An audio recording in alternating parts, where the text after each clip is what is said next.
Alrighty, just a quick update here on the mill. As you can see by the state of the garage, the mill is completely disassembled. Here are all the pieces. I sold the cross slide table on eBay, so that's already been shipped out. You can see I'm working on the little rotary table that came with the mill. I've got some of the stuff over here in the Evapo-Rust, and then next on the list is that vise over there. Anyways, and then I also bought another cross-slide rotary table off eBay that's actually I'm going to use probably. So, but what I wanted to show is this. I'm working on the column here. Oh, you can see our little mistake. My friend Jakob and I were cleaning stuff. We were taking this label off. Some of the Kim tool dripped down. That's all she wrote on the on my beautiful closing label that I love so much. But this is etched aluminum, so I'm going to try to restore this. I don't. It may just end up being that color, but I've been researching how to get paint into the etched part. So I don't know. I call it closing, and they no longer have that. Anyways, the subject of this video is cleaning the Z-axis dovetail. And this was one of the most heavily oxidized parts of the mill, especially down in this area where the knee had sat. I guess it kind of trapped moisture a little bit, and just the surfaces, kind of oxidized together. And in fact, you can look over here and you can kind of see the back of the knee, and you can kind of see the cross or the longitudinal slide here, how bad it is. Anyways, if you look here, for example, I don't know if you can see the oxidation, but that's about how bad it was. I can't really flip this up. Anyways, you can see how bad some of the oxidation is on the dovetail ways.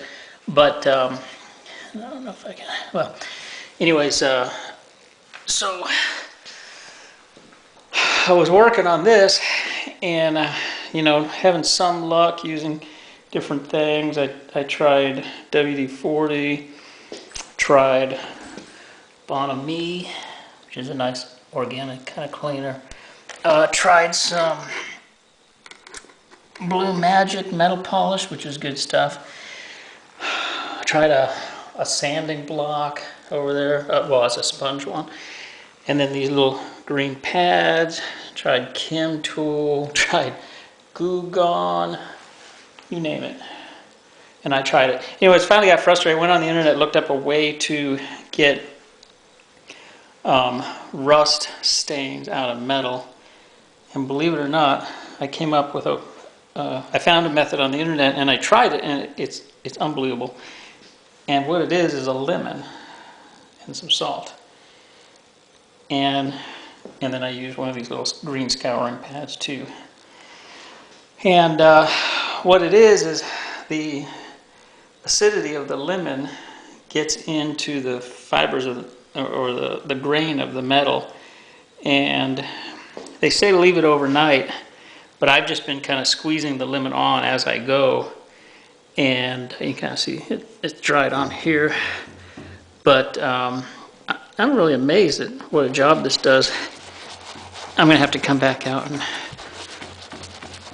and work on it some more, and you can see it does kind of stain the metal, but between the salt and the lemon and this little scouring pad, you can see, get a paper towel down here, you can see it does a pretty amazing job.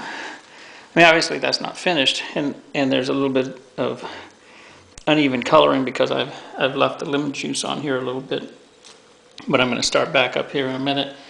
But I wish I had a before and after, because like all this was heavily oxidized, and especially down here.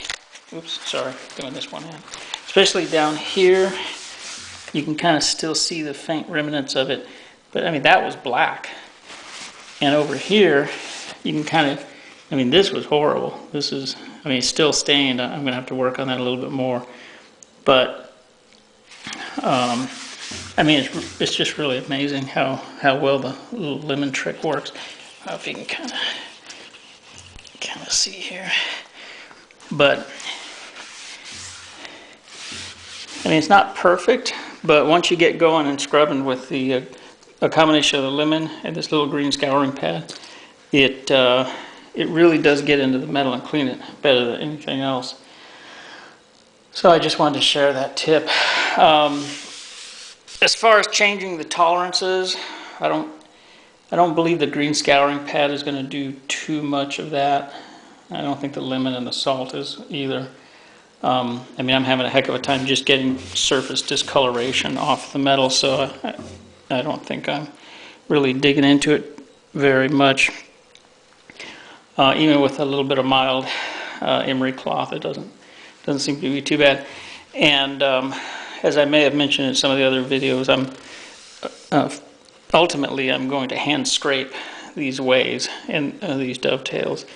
So when I get around, I have to learn how to do that first with a surface plate, and I'm currently getting some tools, some hand scraping engineer metal scrapers.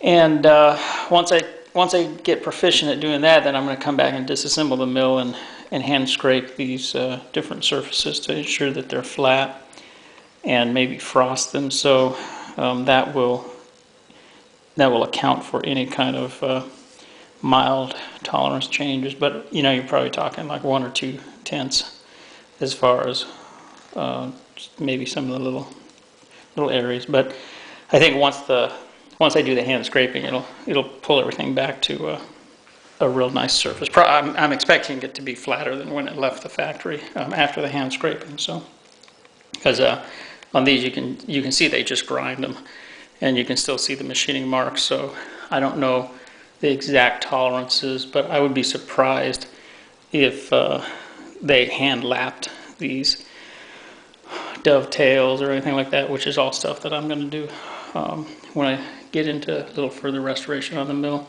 So for now it should be good. By the way, I emailed Clausing, and they informed me that this particular mill, which is, I don't know if you can see, it's serial number 6316.